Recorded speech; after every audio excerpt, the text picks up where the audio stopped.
Vous savez ce qui est ironique? La plupart des hommes font exactement l'inverse de ce qui attire réellement les femmes. Je sais, ça semble fou, mais restez avec moi, parce que dans les prochaines minutes, je vais vous révéler les secrets psychologiques de l'attraction féminine que 97% des hommes ne découvriront jamais.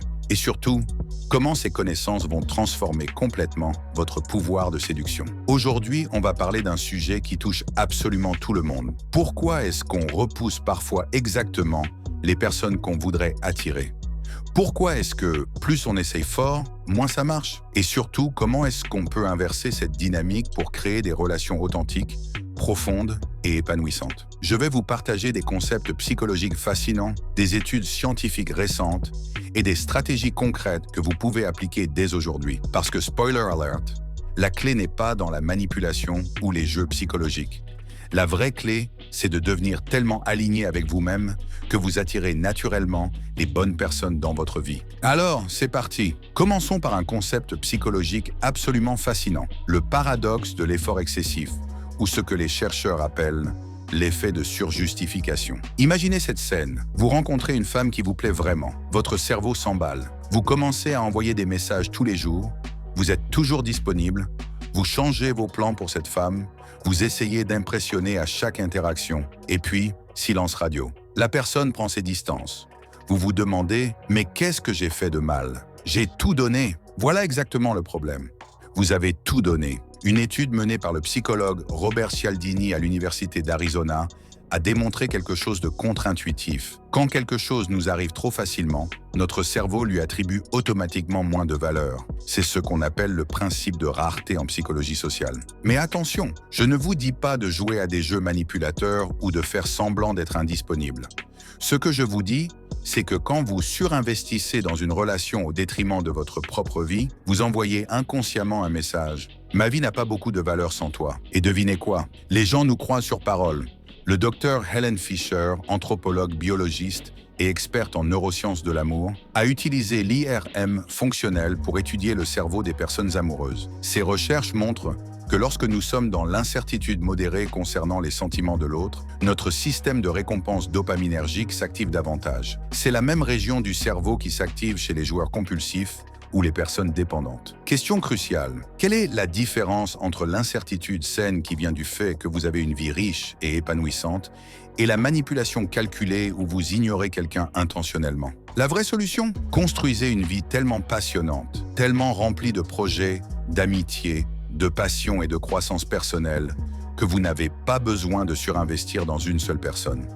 Vous devenez naturellement rare et précieux parce que votre temps et votre énergie sont réellement précieux. Maintenant, parlons d'authenticité. Et non, je ne parle pas du genre d'authenticité Instagram où tout le monde prétend être vulnérable pour gagner des likes. Le docteur Brené Brown, chercheuse à l'Université de Houston, a passé 2 décennies à étudier la vulnérabilité, le courage et l'authenticité. Ces recherches, basées sur des milliers d'entretiens, révèlent quelque chose de puissant. Les personnes qui vivent avec le plus grand sentiment d'amour et d'appartenance sont celles qui ont le courage d'être imparfaites. Mais voici où ça devient intéressant pour vos relations. L'authenticité n'est pas seulement une question morale ou philosophique. C'est une stratégie relationnelle incroyablement efficace, et la science le prouve.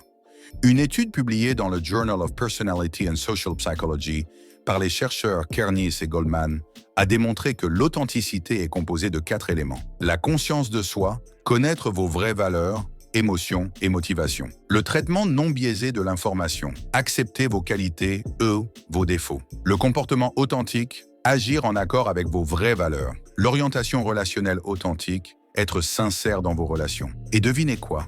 Les personnes qui scorent haut sur ces 4 dimensions ont des relations plus satisfaisantes, plus durables et plus profondes. Pourquoi? Parce que quand vous êtes authentique, vous créez ce que les psychologues appellent un espace de sécurité psychologique. L'autre personne sent qu'elle peut aussi être elle-même.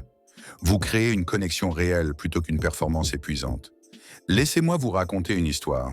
Marc était le roi des premiers rendez-vous, charmant, drôle, toujours les bonnes réponses. Mais après 3 ou 4 rendez-vous, les femmes disparaissaient systématiquement. Pourquoi? Parce que Marc jouait d'un personnage. Il disait ce qu'il pensait que les femmes voulaient entendre. Un jour, il a décidé de tout changer. Sur un rendez-vous, quand on lui a demandé ce qu'il aimait faire, au lieu de dire « j'adore les randonnées » et le yoga, ce qu'il disait habituellement pour impressionner. Il a dit la vérité. Honnêtement, je suis un geek. Je passe mes week-ends à construire des ordinateurs et à jouer à des jeux de stratégie. Et j'adore ça. Vous savez ce qui s'est passé? La femme en face de lui a éclaté de rire et a dit « Enfin quelqu'un d'honnête !» Moi, je passe mes dimanches à regarder des documentaires sur les crimes en pyjama. Ils sont ensemble depuis 3 ans maintenant. L'authenticité filtre naturellement les mauvaises connexions et attire les bonnes. C'est votre super pouvoir. Maintenant, on va plonger dans un concept psychologique qui va littéralement transformer votre vie, le locus de contrôle. Ce concept, développé par le psychologue Julian Rother dans les années 1950, fait référence à la façon dont vous percevez le contrôle que vous avez sur votre vie. Les personnes avec un locus de contrôle externe croient que leur vie est contrôlée par des forces extérieures, la chance, le destin, les autres personnes.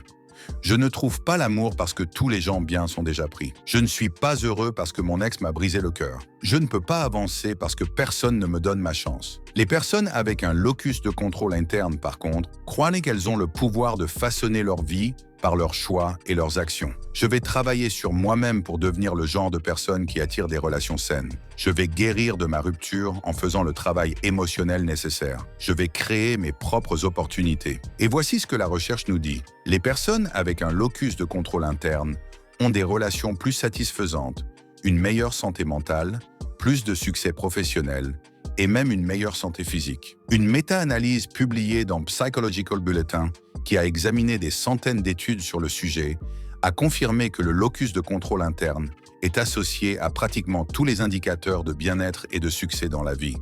Mais comment est-ce que ça s'applique à vos relations? Quand vous avez un locus de contrôle interne, vous arrêtez de chercher quelqu'un pour vous compléter ou vous sauver. Vous comprenez que votre bonheur est votre responsabilité. Et paradoxalement, c'est exactement cette attitude qui vous rend incroyablement attirant. Pourquoi? Parce que les gens sains cherchent des partenaires, pas des projets de sauvetage. Ils veulent quelqu'un qui ajoute à leur vie, pas quelqu'un qui a désespérément besoin d'eux pour fonctionner. Voici un exercice concret que vous pouvez faire dès aujourd'hui. Prenez une feuille de papier et divisez-la en 2 colonnes. Dans la première colonne, écrivez « ce que je peux contrôler ». Dans la deuxième, ce que je ne peux pas contrôler. Ce que vous pouvez contrôler, votre développement personnel, vos standards, comment vous traitez les autres, vos limites, vos réactions émotionnelles, vos choix de vie, votre santé physique et mentale. Ce que vous ne pouvez pas contrôler, les sentiments des autres, leurs choix, leur passé, leur disponibilité émotionnelle, le timing. Maintenant, regardez cette liste et posez-vous la question, où est-ce que je mets mon énergie? Si vous passez 80% de votre temps à essayer de contrôler ce qui est dans la deuxième colonne, vous allez vous épuiser et échouer. Si vous investissez 80% de votre énergie dans la première colonne, vous allez vous transformer. On ne peut pas parler de relations sans aborder la théorie de l'attachement. C'est probablement l'un des cadres psychologiques les plus puissants pour comprendre vos relations. Développé par John Bowlby et Mary Ainsworth, la théorie de l'attachement identifie 4 styles principaux. Attachement sécure, vous êtes à l'aise avec l'intimité et l'autonomie. Vous communiquez vos besoins clairement. Vous faites confiance mais vous n'êtes pas naïf. Attachement anxieux, vous avez peur de l'abandon. Vous cherchez constamment la réassurance. Vous pouvez devenir collant ou suranalyser chaque interaction. Attachement évitant, vous valorisez l'indépendance au point de fuir l'intimité. Vous vous sentez étouffé facilement. Vous intellectualisez vos émotions. Attachement désorganisé, vous oscillez entre le désir d'intimité et la peur de celle-ci. Vous envoyez des signaux contradictoires. Voici la bonne nouvelle. Votre style d'attachement n'est pas une sentence à vie. Une étude longitudinale publiée dans Development and Psychopathology a suivi des participants pendant 20 ans et a découvert qu'environ 30% des gens changent de style d'attachement au cours de leur vie. Comment? Par le travail conscient, la thérapie et surtout par des expériences relationnelles correctrices. Si vous avez un attachement anxieux, votre travail est de développer votre sécurité interne. Arrêtez de chercher la validation externe. Construisez une vie tellement riche que vous n'avez pas besoin qu'une personne soit votre tout. Pratiquez la tolérance à l'incertitude. Apprenez à vous auto-réguler émotionnellement. Si vous avez un attachement évitant, votre travail est de vous permettre d'être vulnérable. Commencez petit, partagez une émotion, demandez de l'aide, laissez quelqu'un vous voir vraiment. Comprenez que l'intimité n'est pas une prison, c'est une connexion qui enrichit votre vie. Le Dr Sue Johnson, créatrice de la thérapie focalisée sur les émotions, a démontré dans ses recherches que les couples peuvent développer un attachement sécure ensemble en apprenant à communiquer leurs besoins émotionnels de manière vulnérable et à y répondre avec empathie. Mais voici le point crucial. Vous ne pouvez pas attendre d'être dans une relation pour faire ce travail. Vous devez commencer maintenant, parce que votre style d'attachement influence qui vous attirez et comment vos relations se déroulent. Les personnes avec un attachement sécure attirent d'autres personnes sécures. Les personnes anxieuses attirent souvent des évitants et vice-versa, créant une danse toxique où l'un poursuit et l'autre fuit. Brisez ce cycle en devenant vous-même plus sécure. Lisez des livres sur le sujet, consultez un thérapeute si nécessaire, pratiquez la pleine conscience, développez des amitiés saines. C'est le meilleur investissement que vous puissiez faire. Alors, récapitulons ensemble. Vous n'avez pas besoin de manipuler, de jouer des jeux ou de devenir quelqu'un d'autre. Vous avez juste besoin de devenir pleinement vous-même. Si cette vidéo vous a apporté de la valeur, n'oubliez pas de liker, de vous abonner et de partager avec quelqu'un qui en a besoin. Laissez-moi un commentaire en dessous. Quel est le domaine de votre vie sur lequel vous allez travailler cette semaine? Et rappelez-vous, vous n'êtes pas en train de chercher la bonne personne. Vous êtes en train de devenir la bonne personne. À très bientôt pour une nouvelle vidéo. Prenez soin de vous et surtout, continuez à grandir. Salut!